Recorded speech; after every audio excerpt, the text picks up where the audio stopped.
Hi, y'all. This is Kristen Chenoweth. Hi, I'm Gloria Stefan. This is Sarah Bareilles. Hi, I'm Patty Lapone. This is Lin-Manuel Miranda. You're listening to the Broadway Podcast Network.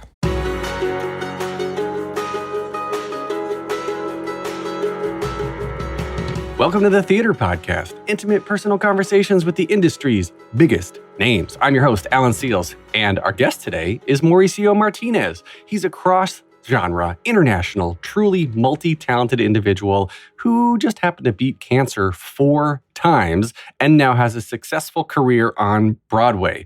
He is a huge mental health advocate. We dive deep into, just overcoming his anxiety and depression of COVID, and of course, being Emilio Estefan on Broadway, and then the whole industry just shut down as soon as he starts ramping up and getting into this great place in his life. So we talked about dealing with that. He was very open, very honest. Mauricio, if you're listening, thank you. I had such a great time talking about this stuff. Coming up now for the rest of July, August, and September in 2021 here, he is the host for the Bryant Park Picnic performance. Say that 5 times fast. So on July 30th coming up, Adrian Warren and Friends is performing. So he's going to be there with them. There's some other things in August and September that you can check on the bryantpark.org website if you're in the area. I highly, highly recommend these events. They are amazing. As always, find me online on Instagram and Twitter at theater_podcast. Leave a rating and review. And now everybody, please enjoy this episode with Mauricio Martinez. Here you go. 1, 2, 3.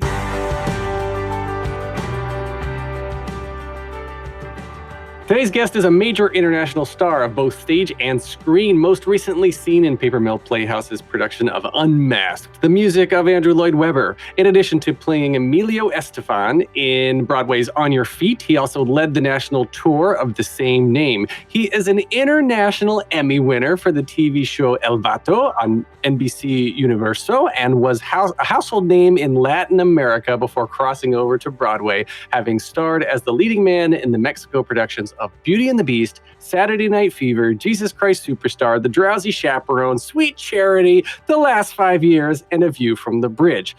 He's also the creepy, dirty character Tomas in the Broadway Podcast Network original podcast soap opera As the Curtain Rises, and is now the host of the Bryant Park Picnic Performance Series.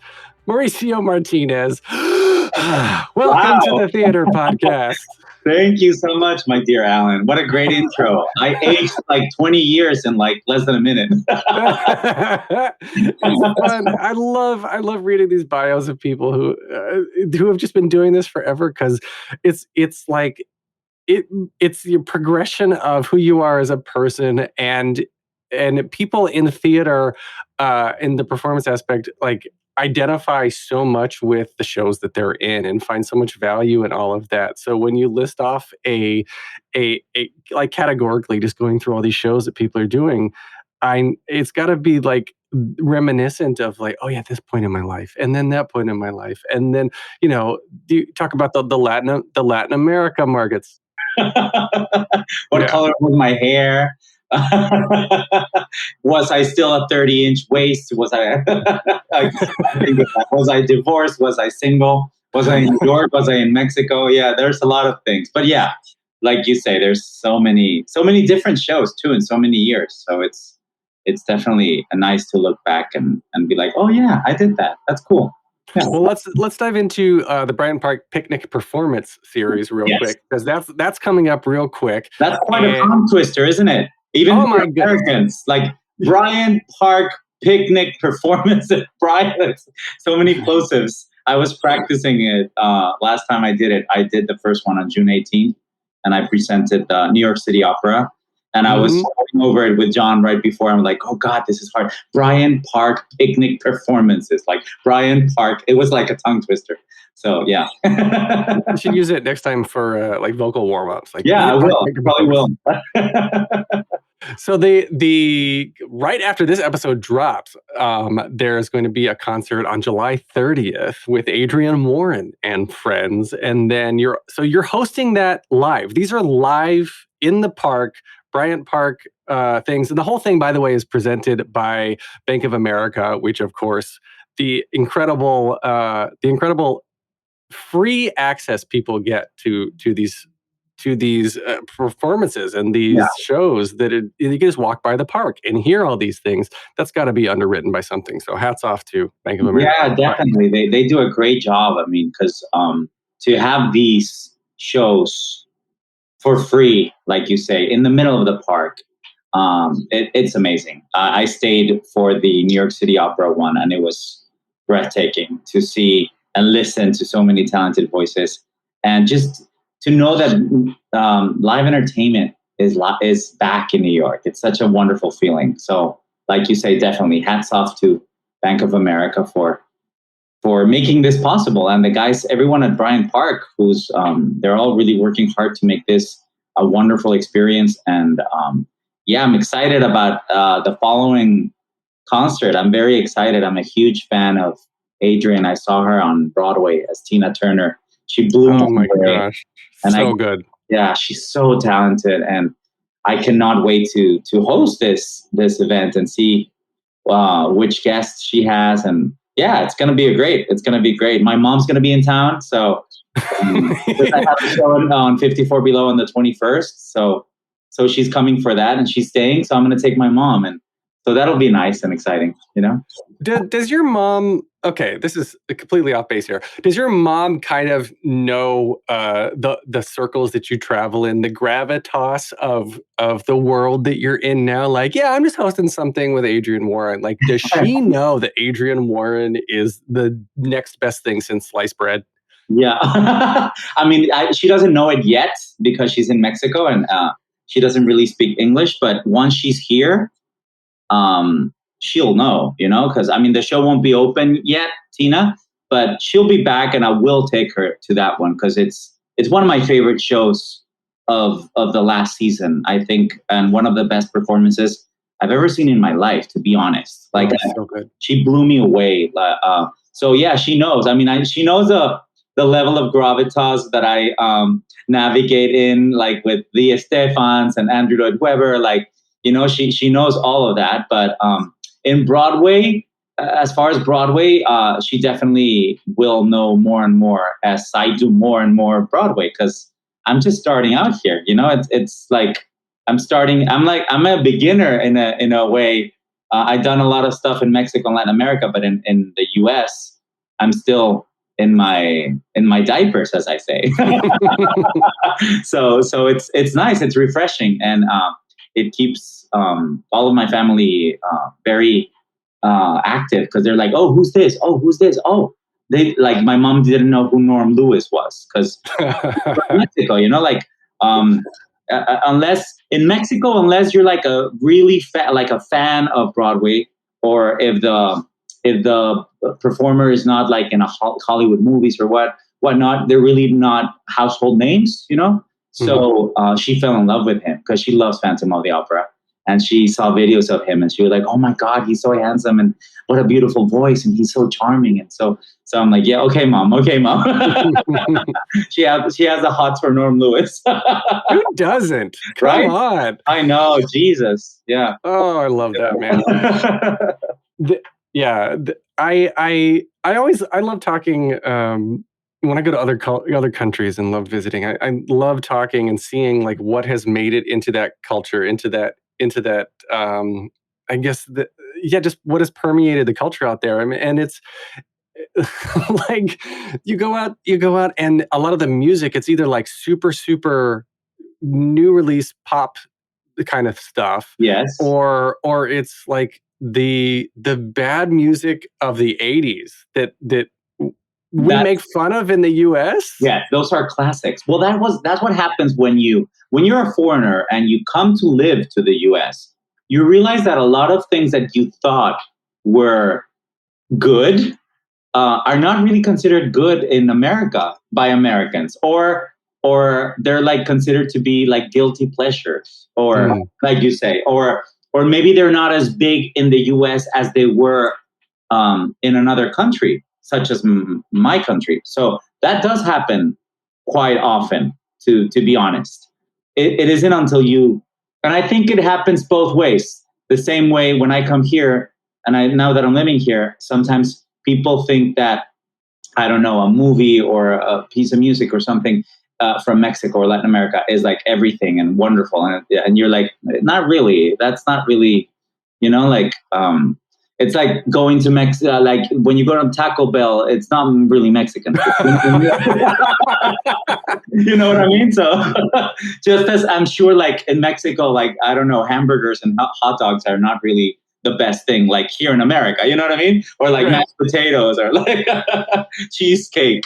So I think it's the same with art and with music, but I think also it depends on the taste of the audience. A lot of people like different things, and that's the beauty of what we do, I think, because there's literally taste for everything. You may not like pop, you may not like rock, you may not like, I don't know, hip hop, or I've heard it with people that they're like, they say they're not really into Hamilton because they say they're not really into hip hop or rap.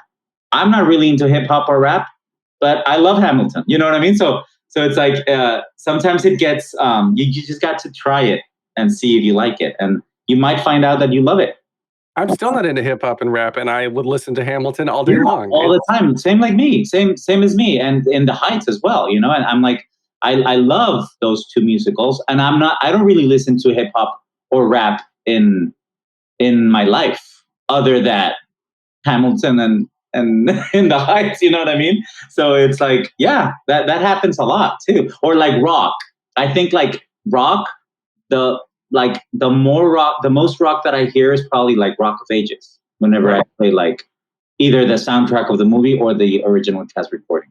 So that happens with genre sometimes.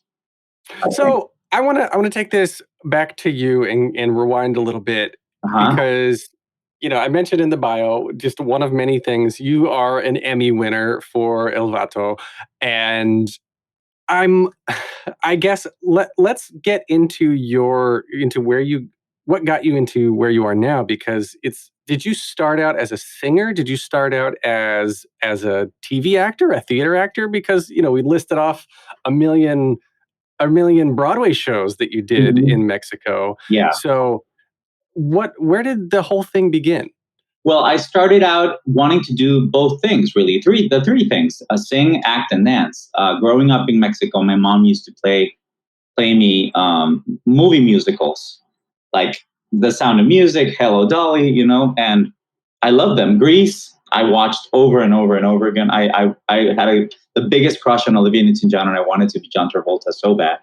And little did I know, or did I realize that, which I did later in life, like when I was 13, 14, that most of these movies were based on shows, on live theater shows, and that those theaters were in a place called Broadway, and that Broadway was in New York. And New York was this exciting city that I would always watch in movies or TV shows or cartoons, with the skyscrapers and like the Twin Towers, because they were a thing still, and the Chrysler Building and King Kong and all that. So I just fell in love with it, with the idea of doing it live to a live audience, because I was exposed to live theater at a very young age, and I really loved it. I saw Cats in my hometown of Monterrey, Mexico. It was a national tour of the Mexican production, which was based in Mexico City. But I saw some like telenovela stars doing it, but they were actually really, really good. Like few of the telenovela actors are like triple threats and like can do also record and sing and dance. So whoever was cast in Cats was a really good one, because that's not an easy show to do. So I fell in love with that, and to hear it, to listen to it in Spanish too, to see Grease in Spanish and understand that the same movie that I was watching with Olivia Newton-John and John Travolta could be done in Spanish, live in theater with an orchestra in the pit, and kids were my age doing it, and they were really cool, and I was like, wow, you can do this for a living, and that just blew my mind, and I fell in love with it. Internet was just starting, so you really had to go do research when I was a teenager, go to libraries and borrow VHS or then DVDs, laser discs. And I fell in love with every single one of like the Barbara Streisands, the Julie Andrews, the Liza Minnellis, the Frank Sinatras, the John Travoltas. Later in life, I discovered more and more like Andrew Lloyd Webber, the Phantom of the Opera, and then Jekyll and Hyde, Les Mis, Miss Saigon. My sister had come to New York when I was a teenager, and she brought back the souvenir like brochure of Miss Saigon, Phantom, and Cats, and Les Mis. And I like looked at it like as if it was gold. You know, I loved it. Oh, wow. And I listened to the recordings over and over again. And I started taking voice lessons when I was 15, 16. And that's how I started. So I must say that I started doing both things. Like I acted in school plays, but I also did musicals, and I started doing, taking singing lessons. But I realized that I had an instrument that I was born with a voice. Like ever since I could remember when I was a kid, 5, 6, 7, I would open my mouth and sound would come out, and it was on key, on pitch, and with it just came naturally. So I was like, I got to do something with this because I have it. My brother or my sisters couldn't sing. I was the only one in my house that could sing. So I discovered it, and I just explored and had fun. And later, when I was 17, going on 18, I really wanted to leave Mexico and move to New York. A friend of mine got a scholarship to go to Berkeley College of Music to Boston. And she sort of like put that little bug in my head, and she was like, you could do this too, you know? And so I asked for the brochure, and I got it, and I liked it, but I said, but this is really not for me. Like, that's only like 30% of what I do, you know? If I go to Berkeley and just study music and singing, and what about the actor? What about the dancer? What about I need to be more complete, you know, because I wanted to be like a Gene Kelly, like a Fred Astaire, like a Patrick Swayze. When I saw Dirty Dancing, I was like, man, that's what I want to do, you know? And so I looked for schools in New York, and I ran across one that's called AMDA, the American Musical and Dramatic Academy. Mm-hmm. And again, I got the brochure, and I just browsed through it, and I was like, wow, I memorized it, I think. And I saw who graduated from there. And I just saw the pictures of the both boys and girls, like taking ballet or like taking sight singing music or acting, and the streets of New York and the theaters. And I was like, wow, that's where I got to be. So I got my audition date, which was on 1997. And I came with my brother. I saved my money. I came with my brother, and I auditioned. They asked for a monologue and a song, and I auditioned with Maria from West Side Story, and the monologue, the death scene from Romeo and Juliet. Because I thought, being the theater nerd that I was like, this is going to be like a little, like, they're going to know that I know that it's the same role, you know, like they're going to know that I take this seriously. So that's what I did. And I got accepted. Like Billy Elliot, remember when he gets the letter, like that, because there were no emails back then. Right? I mean, they were just starting really. And I moved to New York when I was 18, going to 19 on 1998. And I loved this city, and I studied here. And again, as I was studying here to be a performer, acting, singing, and dancing, and on stage, I would take extra lessons outside in the school for film and television to learn how I could act for camera, you know. And then I would go to Berkeley, and I did 2 summer programs at Berkeley to learn how to record. And like I studied rhythm and blues and pop to like be more versatile, because I always knew that I wanted to do everything. Like I wanted to be a recording artist, but I also wanted to be on Broadway, but I also wanted to do TV. I was like, if Barbara does this, I can do it, you know? Like, like hell, if Madonna can do it, so can I. So, and that's what I planned in my head at 18, 19, and it's been working ever since. You know, of course, my visa ran out back then in the 2000s. Then I got a job at a cruise ship singing all over the world when I was 23. So that was amazing. I saved money. I went back to Mexico, And I just started auditioning and I started booking things. I booked Mexican Idol on 2002. So I was in that TV show for 4 or 5 months and I was third place. And after that, I started doing soap operas and then I started doing concerts and then I got a record deal. And every single time I would be doing Broadway musicals, but the Mexican productions, I did Saturday Night Fever, like all the ones you said. And so ever since then, I was combining it all, and to this day, if you ask me, what do you prefer? I don't have an answer. I mean, I'm like, I love when I'm doing theater. I love doing theater. When I'm doing concerts, I love doing concerts. When I'm doing TV, I love doing TV. But the best is when I can combine the two. Like if the show like El Vato or a musical in theater where I can both act and sing at the same time, those are the best ones. When I'm doing just a straight play or just a TV role that doesn't sing, I like it, I love it, but the singer gets jealous. It's like, where's the music? Where's my song? Like, where's my song? So that's why I'm always doing concerts, and because I'm also very I'm very hyperactive, as you can tell. Like I'm always like doing a lot of things. So I don't get bored that way too. I totally love that. I'm the same way. It's like if I don't have 5 different things pulling my attention, then I don't get anything done. I either have to be totally on or totally off. And I was going to ask what hit first, but it sounds like it was the recording artist side of things. And would you say that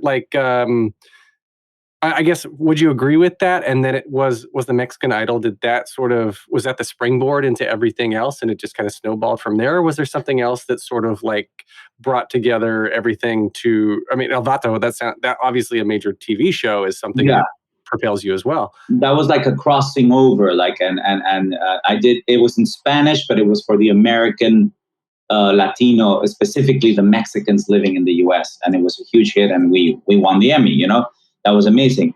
But yes, Mexican Idol was definitely like what started it all. I became a household name in Mexico almost overnight, and that's a blessing, but it can also be a curse because a lot of those TV shows, you get this stigma, and this label that like you just came out of nowhere. But I made sure that to say like, oh, well, I've been studying in New York for years. I've been doing this and this. And I think life, little by little, put me in a place where the audience knew that I did this with all my heart and that I loved this and that I wasn't just starting out. I had already had many, many years of studying and working. And for me, the show was just it was another gig. It was not like, oh, this changed my life. No, it was another job. And when it was over, it was time to look for another job. But before I did albums, I landed the lead in Saturday Night Fever. So that was sort of like what took me away from the Idol thing and like put me in the leading man of musicals in Mexico. And after that, they just kept coming. And then I started doing telenovelas, which are like the Mexican soap operas, overly dramatic. A villain. I was a villain in novelas. I was the bad guy. So I was the good guy in musicals, and I was the bad guy in TV, and I was myself in concerts. So it was pretty fun. It was like being Jekyll and Hyde.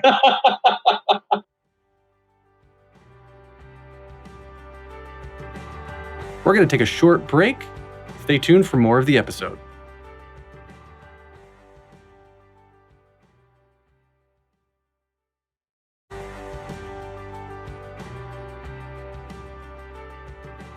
I've talked to several people who have done American Idol, and I wonder if Mexican Idol, your experience was, I was going to ask if it was the same, but it sounds like, I don't know if you answered this already by saying that you viewed it as just another gig, because there was somebody, Lauren Lott, I had her on this podcast long time ago.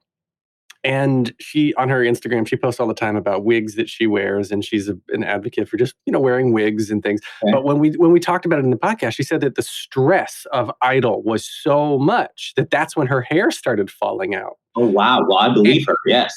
And so my question then, I guess for you was it a similar sort of thing, or was it just like a show going into tech, going into previews, going into opening, like because you've got that experience. You didn't come from nowhere. Right. It's different because I did have the experience of doing tech on shows like either cruise ships or here in New York. Like I was an extra in Sex and the City. Like I did a lot of things before that big break came, but I had never been in like a competition and where everyone's seeing you all the time. Because in Mexico, the way a Mexican Idol works, which was called Operación Triunfo, which is from Spain, it's almost like a combination between American Idol and Big Brother. Because you live in a house together and you're not allowed to leave the house in 4 months.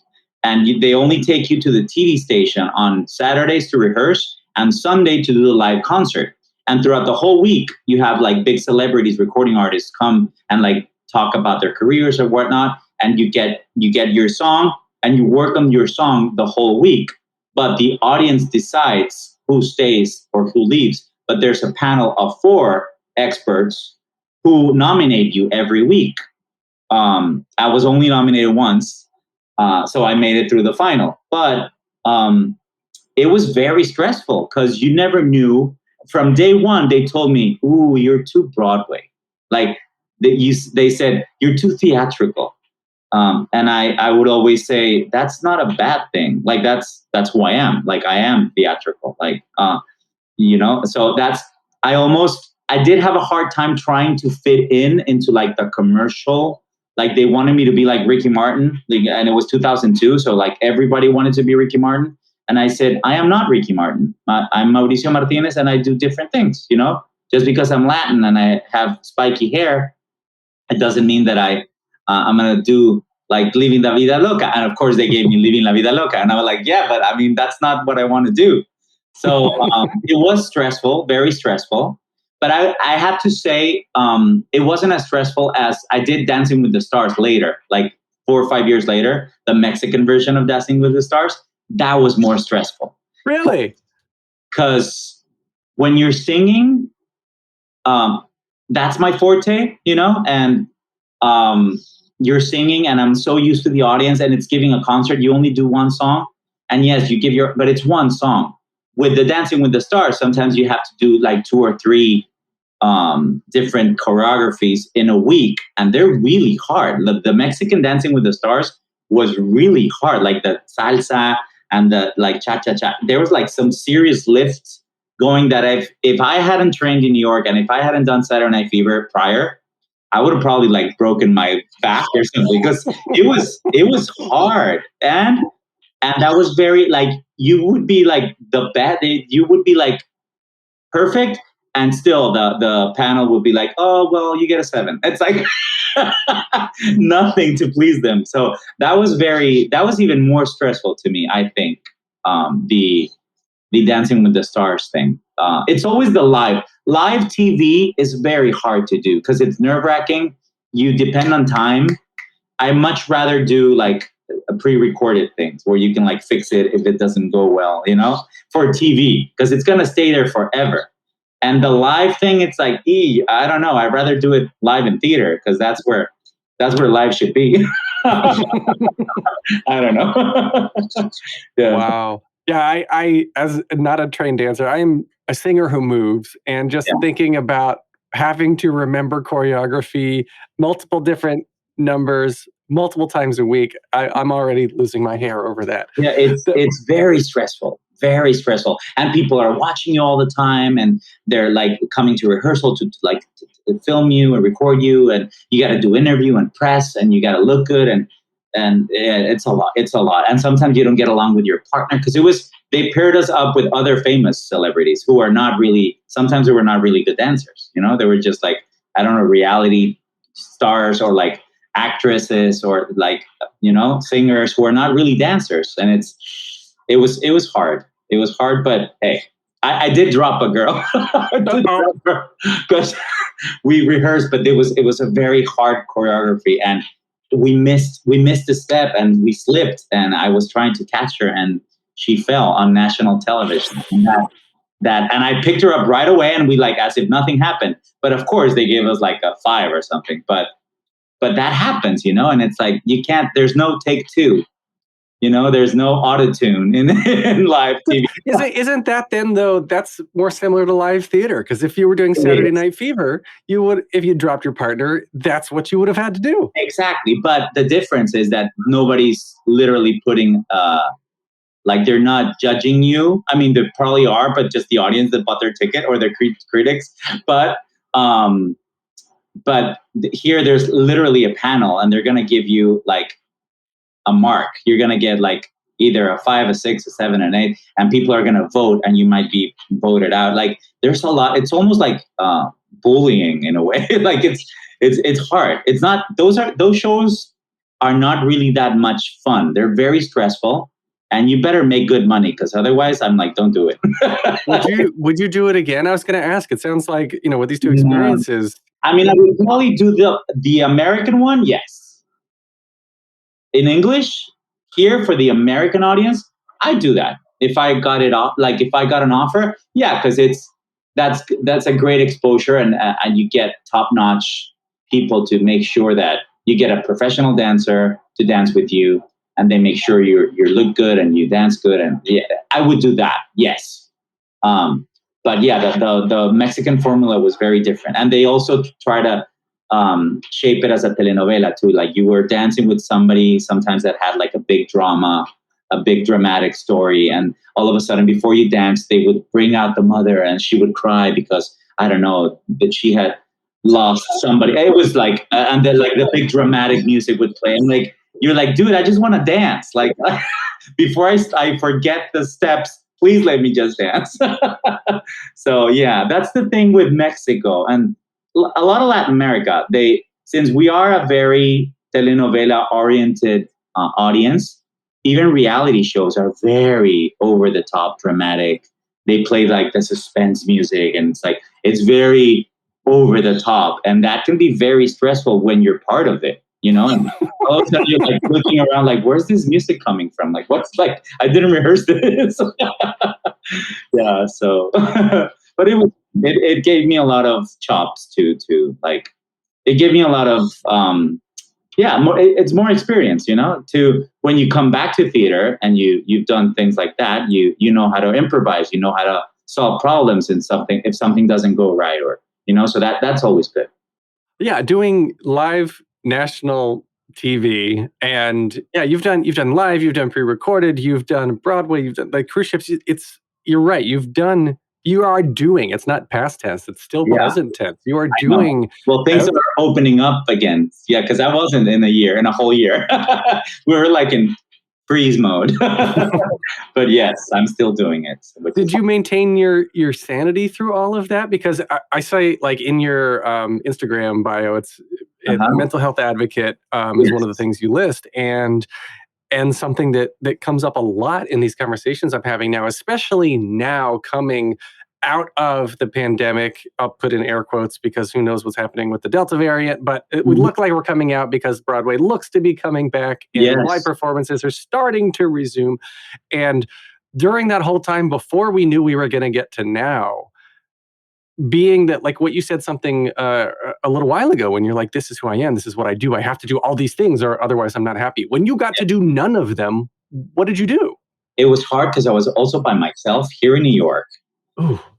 Yes. I got a roommate. I got a girl from Mexico who was moving to New York in July. And so in April, she said, okay, I'll be there in June. And then in June, she said, okay, July. And then finally she came in July 1st, and she left July 2nd. She was this is not for me. And she left. So I was left alone in this apartment, my previous apartment. And of course, by then, I mean, it was, I think we all went through stages. In the beginning, maybe the first month, it was sort of exciting in a way, like, because it was like, ooh, we get to I had just literally wrapped Unmasked, which was a hard show to do. Like, I did Gethsemane, and like I did a lot of hard songs there, and it was Andrew Lloyd Webber was there all the time. So it was like, there was a lot of pressure in that show because it's a new show, and they were like figuring a lot of things out.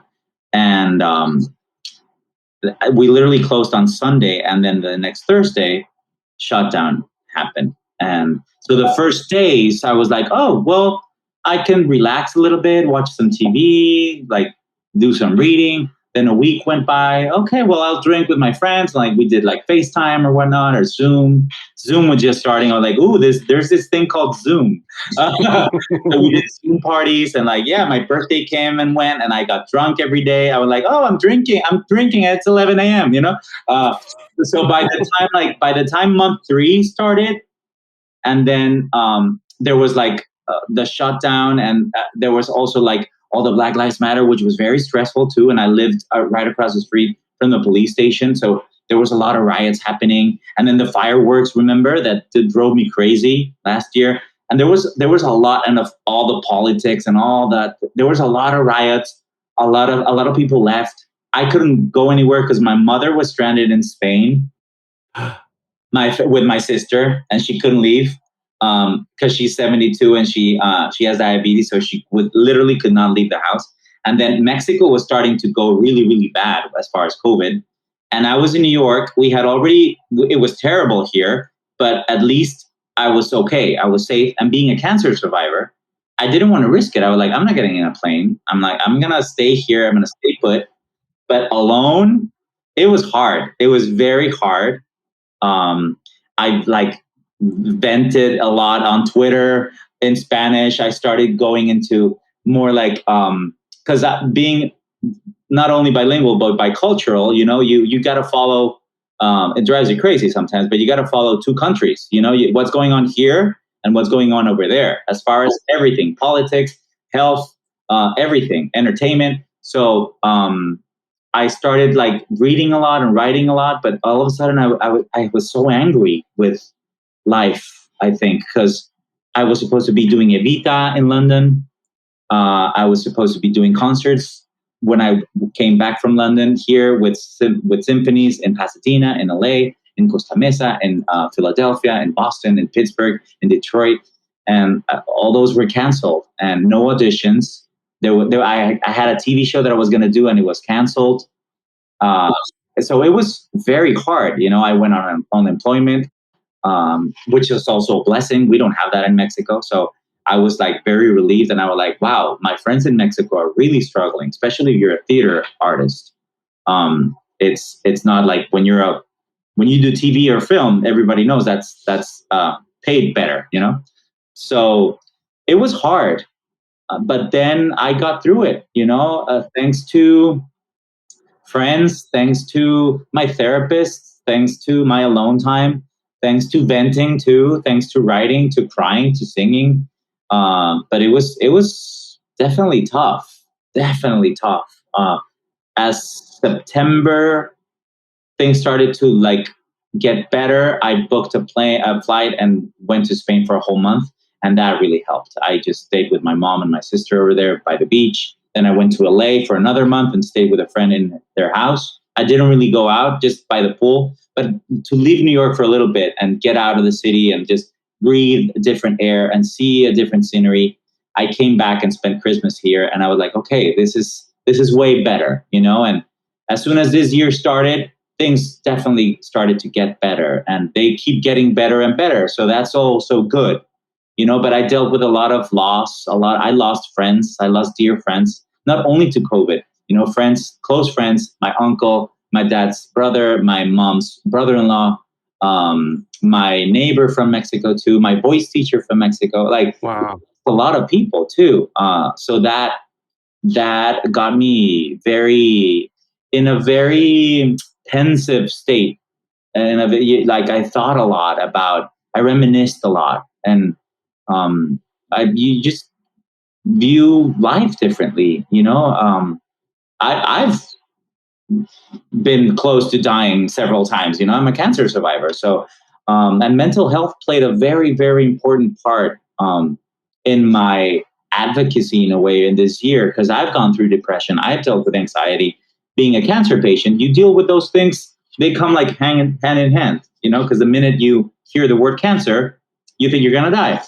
And so your emotions go all over the place. And being a performer and being a very intense and passionate person, as I am, a Latino, a performer, a gay man, and a cancer survivor. Like, of course, my emotions are all over the place all the time. But so I've dealt a lot with that. So I started to give messages of you can do this, and don't say this to people that are depressed. Never say this, and do this instead, and check on your friends. And it's okay not to be okay, and it's okay to go to the therapist. It doesn't mean you're crazy. And besides, we're all crazy, like embrace your craziness. And it's okay to take antidepressants if you need them. It's okay to take and go out and run and meditate and breathe and write and watch TV. And if all of that doesn't work, then definitely you are depressed. Go to the doctor. You need help. Like, it's not a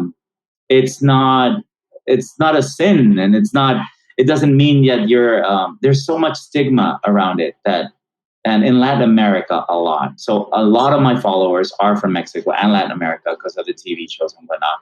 So I think in America, people are way, way more used to talking about going to therapists and therapy. And in New York, in New York, everybody goes to therapy, Mm-hmm. But in Mexico, Latin America, not really. And men don't cry. Men are not supposed to talk about their feelings. So I'm like, screw that. Of course we are. And we're supposed to cry. And it doesn't mean you're a girl or you're feminine, or that it doesn't make you stop with that bull. It's not true.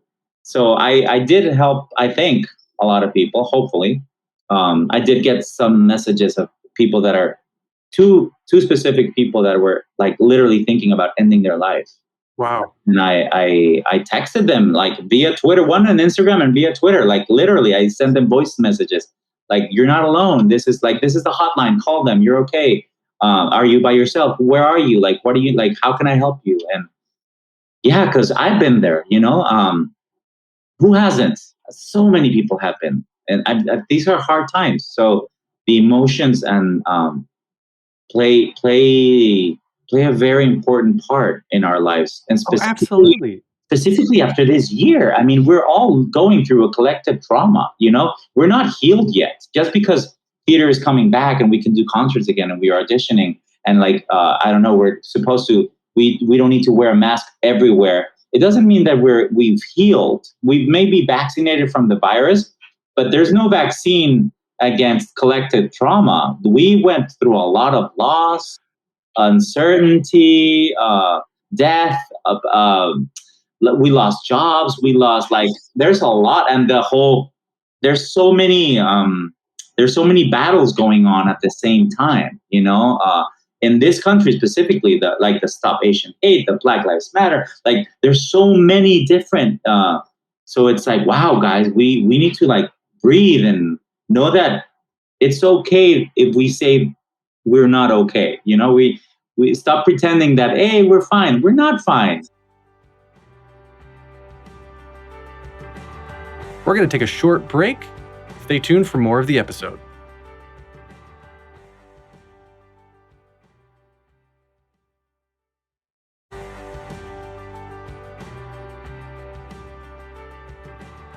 Well, that's what a lot of people, I agree with you. That's what a lot of people have, I correct them on this sometimes when they say this, is that I can't wait for things to go back to normal. Oh, we're getting back to normal. And I said that we should not go back to what was our normal. Right. You were the 5th Mexican to be the lead in a Broadway musical. That's horrible. How many years has Broadway been around and you're only the 5th? Yes. Yeah. That's insane. The amount of conversations that we should have been having years ago that we are just now having, and theater and Broadway and the concerts, the 54 Belows, the Green Room 42s, the things that you can do on your own to bring your own voice into the masses, right? You're fortunate enough to have a following, to have a presence online that you can use. And it sounds like you have been using it very positively. And I love it when people like this really drive home a message without hitting us over the head. Us being cis white men, Yes. right? Yes. And I want to touch on that too for a second. And don't think we won't come back to the cancer stuff. You mentioned that. We will not gloss over that. But me being a cis white man, I realize only unfortunately too recently how easy a life has been, and you are white presenting. Yes. And I feel like, you've probably had these not opportunities, but these situations where you've played more to one side or the other, like, oh, I'm more Latin, like code switching. Of course. Right? Of course. And well, in Mexico, I probably would never, and probably never will, play somebody who's poor, for example. That's just how Mexico works. Why? Because I'm white. And that's horrible. Like, and it's like, because it's so not true too. It's like, what? Like, no, like, but, or yes, I'm aware that because I'm white presenting, I'm a white Mexican, I have Spanish in me, and yeah, and there's tons of us, there's all colors, but, I'm aware that has definitely opened doors, maybe more easily if I had been darker or shorter, or if I had been indigenous, a Mexican. Mm-hmm. It's different. I would have never played Emilio Estefan, for example, because he doesn't look like that. I look more like him because we're both white presenting Latinos. You know what I mean? I could never probably play the lead in Be the Prince after the BS, because I was a beast, but then I was a prince. So you gotta sort of look like a prince, So, and what's the prince? I'm like, why can't there be a prince, an indigenous Mexican prince? They're beautiful. They're beautiful men, like stunning. Same as like here, like why can't the beast? There have been, or the Phantom, like when there's a black one or a nation. I'm like, yes. There hasn't been a Mexican, well, there hasn't been a Latino Phantom on Broadway ever. Really? There's been black, there's been but there's not been a Latino on Broadway. There has been in West End and elsewhere, but on Broadway, never. And I go, wow, really? In so many years? How many years has the show been running? So I'm like, after that, I'm like, I was gonna say that sounds like life goals. That's gonna change, but yeah, I'm very aware of that. And as a cis white, I had to learn a couple of years, maybe less than 2 years ago, what even the term cis meant. I didn't know. We're still learning and relearning so many things at the same time. And I'm 43. There's so many terms. Even being a gay man, I gotta educate. I'm still educating myself a lot about what's right and what's not acceptable anymore, and what's okay and what's not okay, as far as equality, as far as so many things that you can't say anymore, and the inclusive language, and and all that. I've had to learn because I didn't know, because I am not. I am a cis white gay man. So I don't, until you talk to somebody that has been rejected or has been oppressed because of being trans or being black or being, whatnot, you understand and you go, oh, that's why it's important to put my pronouns. That's why it's important to, okay, they, them. That's why it's important to do this. But until you don't do your research and ask, and I ask a lot, all the time. All my friends know me. And sometimes they're like, Mao, don't. I'm like, I have to know. Otherwise, if I don't make the mistake, I'm not gonna be corrected. Like, I gotta know. And I'm doing it from a place of love. Like, please just help me. Because I also live in 2 languages and 2 cultures, and some things that are good over here don't work over there. It's like, wow, it gets confusing sometimes, Right. Spanish is already an inclusive language in a way, but there's all this talk now that it's a very macho language in a way. It's a very patriarch, because everything's in Spanish. Everything, a lot of things have a gender. Even the water, like a glass of water, el vaso de agua. It's a male, el vaso, but it's not really a male, Wait, so is it? I don't know. I don't hardly know Spanish, unfortunately. Is it like everything is sort of a single gender and that gender is male, or is it just is it more like that everything is just single gendered? there is that, but things have gender. Like, let's say, pick a word, whatever word, say something in English. Chair, la silla. That's a female in Spanish, la silla. Chairs are female. I mean, that doesn't mean that they're female, but the conjugation of the word is always in female terms because it's la silla. If you say tree, it's el árbol, so it's a man. It's a man. It's not a man, but it's written as if it were a male. So there's this whole conversation going on right now with like the progressives and all that about how screwed up that is.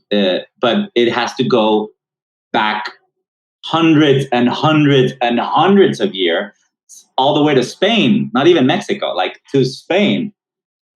And reorganize that. But of course, there's people that say, yeah, but Spanish is so beautiful. Why change it? Like, so there's this whole talk about that.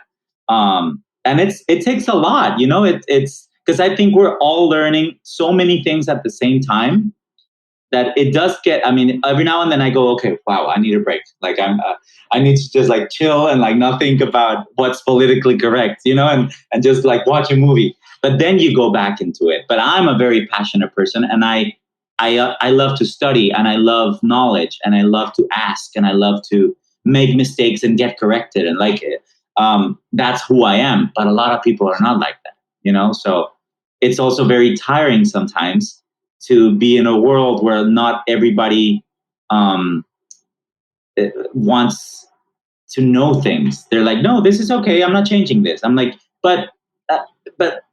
It's very tiring sometimes, you know. So absolutely, yeah, I very tiring.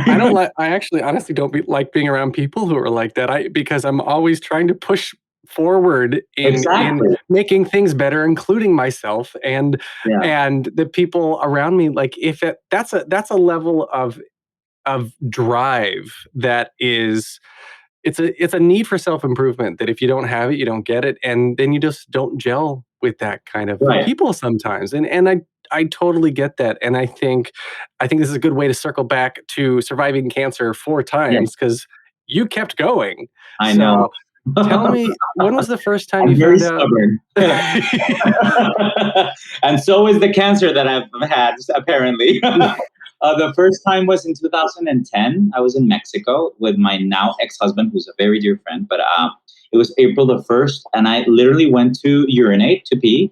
And it was as if I had opened a bottle of red wine. Like it just came out blood. Ooh.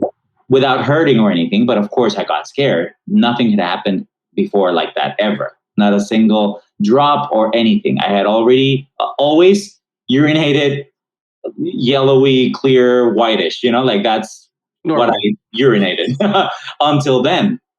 And it was hard to get a doctor because it was Easter, and Mexico being very, very Christian and Catholic, and doctors, specifically urologists, were away. Most of them were away in Europe in like a congress or something. And so it was hard. I waited for 3.5 days until I was seen by a doctor, and they did studies on me. They did X-rays and everything, and the doctor called me and he said, "I need you to come back to my office right away because you have 5 tumors inside." So I went, and I had 5 tumors. That was the first time, 2010. I had just wrapped up a TV show, and I was doing a musical, but I had to drop everything. The doctor did not let me leave the hospital. Literally, he was like, "You're going into surgery tomorrow morning. Like that's it. You have to, because we need to know how advanced it is, and also because of the position of one of them, the oldest tumor per se. It was dangerous because if it had already trespassed the organ, that's when you metastasize, and that's when I call them copy paste. That's when you go literally copy paste all over your body, and that's when people unfortunately pass really quickly. You know, that's why you hear about people that get cancer and they're diagnosed, and all of a sudden, boom, they died in a month, because that happens. So they got to take out some glands in your body that are the ones who create those copies. It's the body is a wonderful organism. It's a machine. It's a factory. It's amazing. So I did all that, and I went through chemo. I went through radiotherapy. I went through hormone therapy. Everything throughout 6 months that I didn't work, and I was focused on that. I was clear, and I went back to work. And 3 years later, it came back.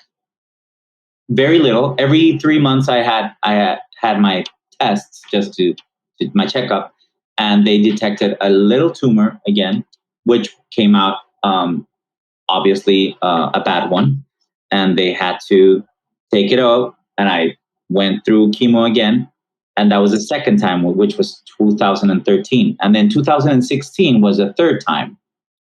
Every time it comes back, it's less aggressive and it's smaller, but it still comes back.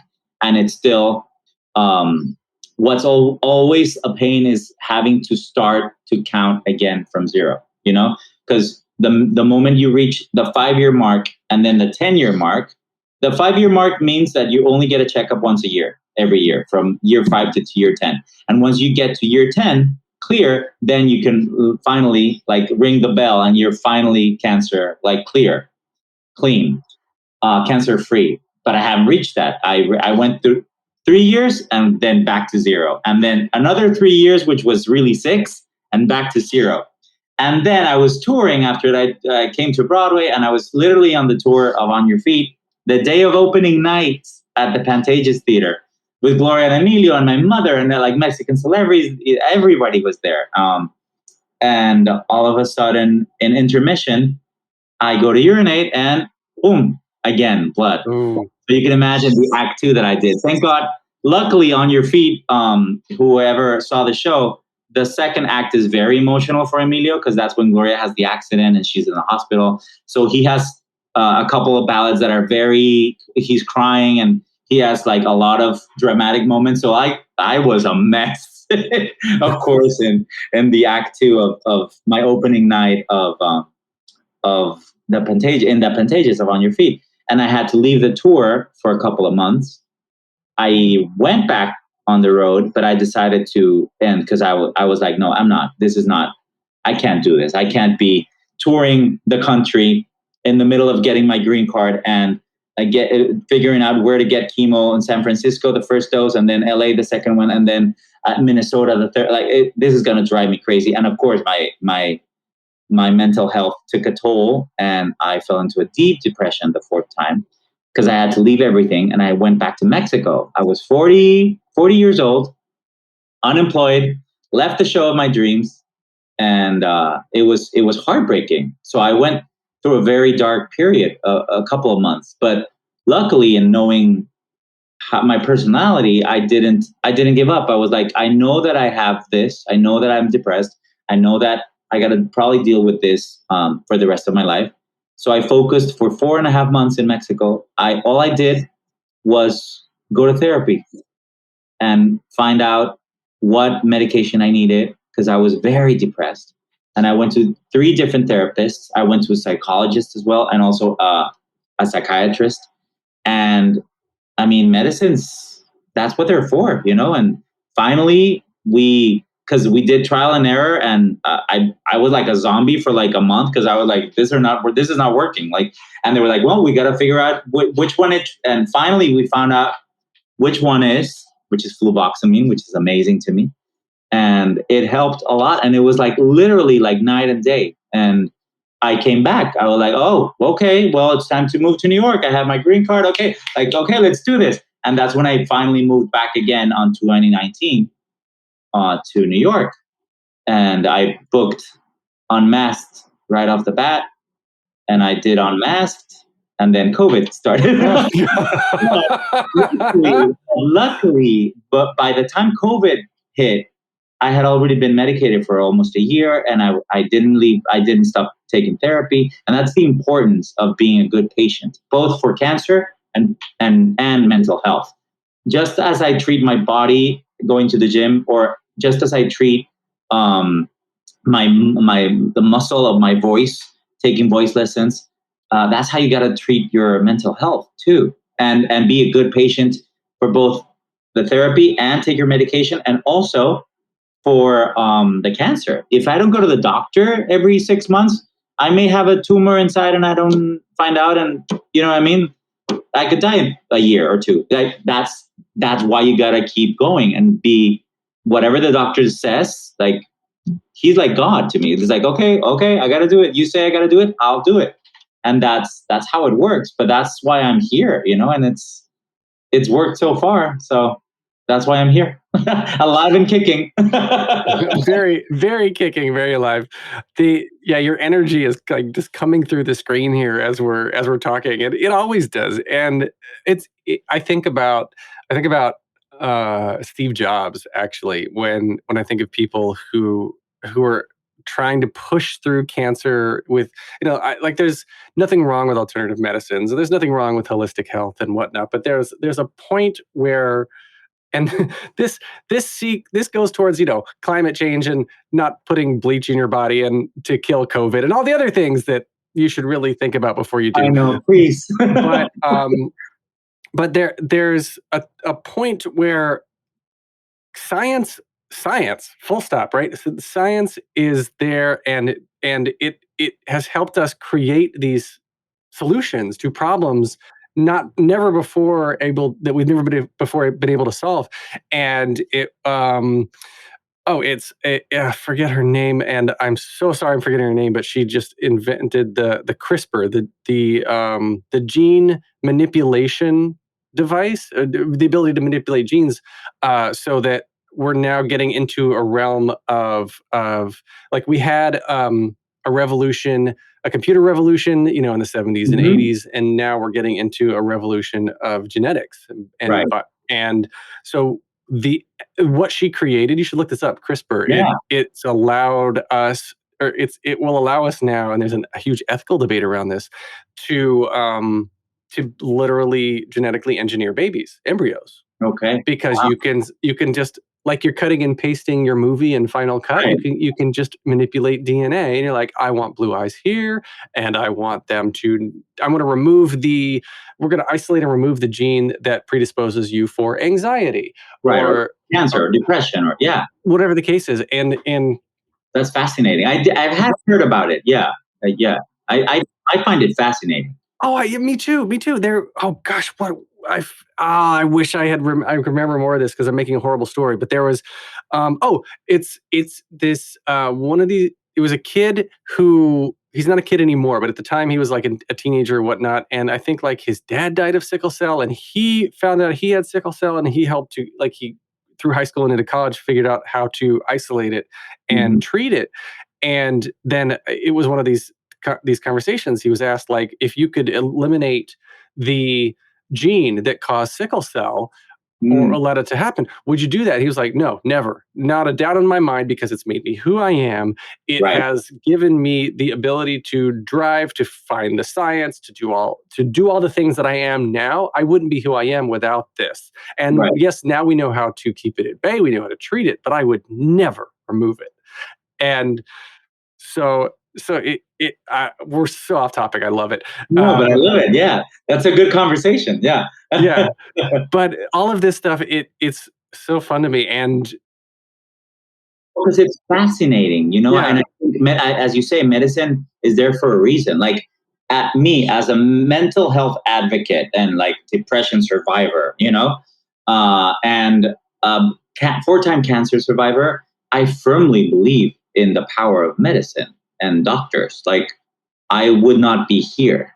Yes, a lot of other factors have helped. Yes, of course.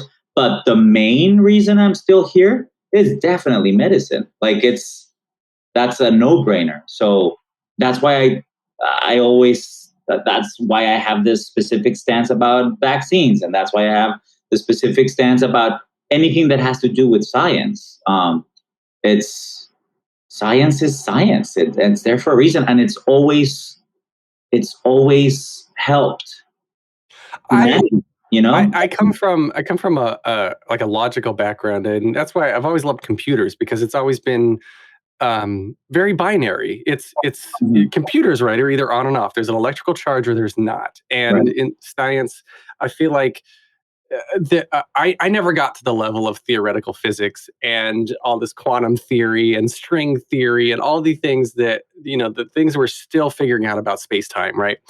But everything that I learned all through college was just that you have a specific set of inputs. Someone smarter than me has figured out what to do with those inputs, and then it spits out output, and it's going to be the same every time. And so it's the smart people now who are figuring out how to manipulate the input and turn it into the output we want. Like, these are the scientists that are pushing forward every day.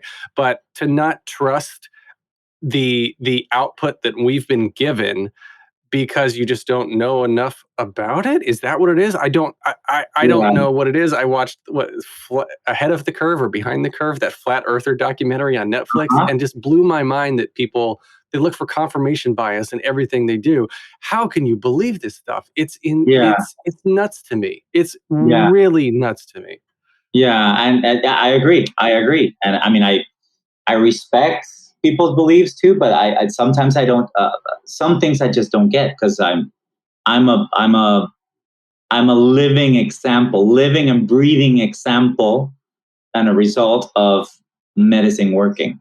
I wouldn't be here literally talking to you, or auditioning and singing and preparing a concert and hosting concert. Like, I wouldn't be here if it weren't for medicine. So yeah. But well, I think that is a lovely place. Let's wrap up here with the three standard closing questions I ask everybody. The first one is just very simply, what motivates you? Ooh, what motivates me?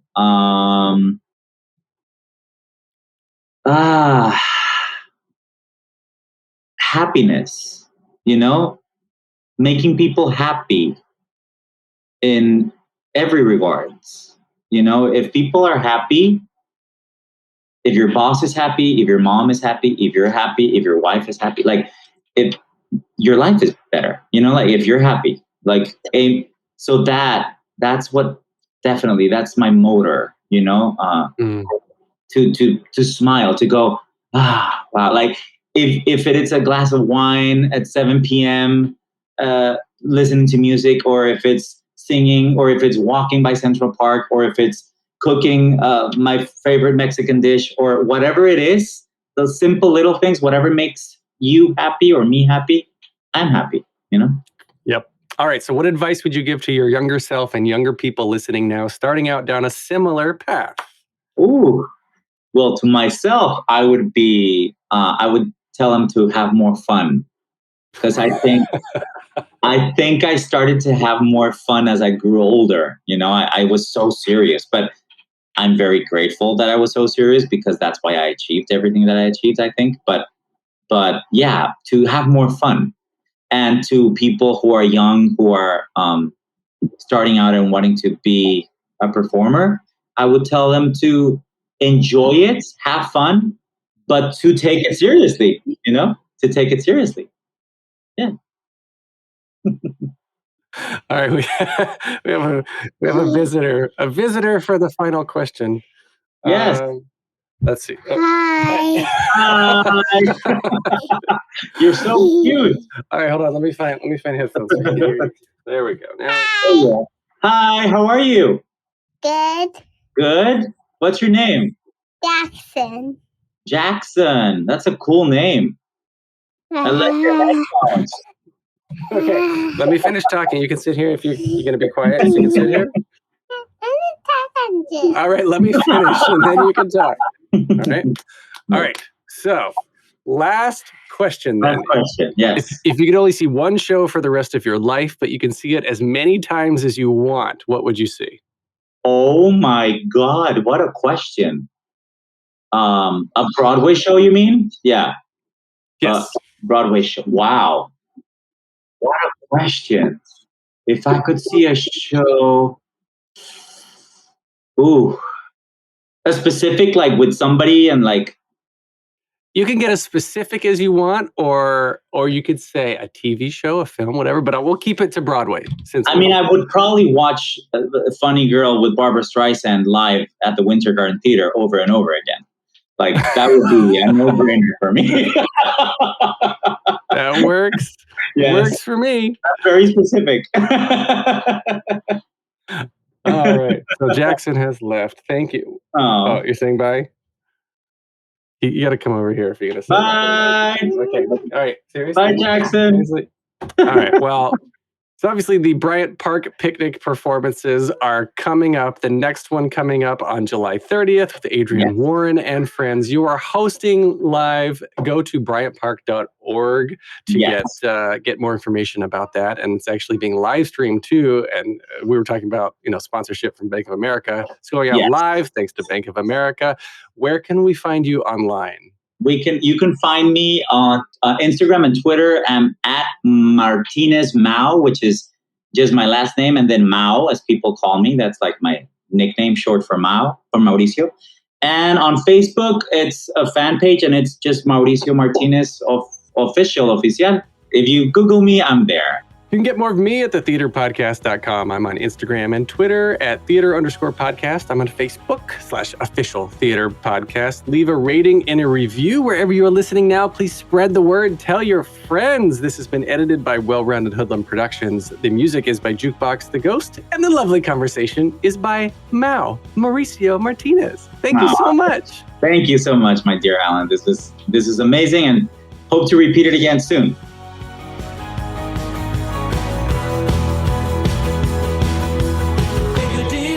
Make the world a little colorful.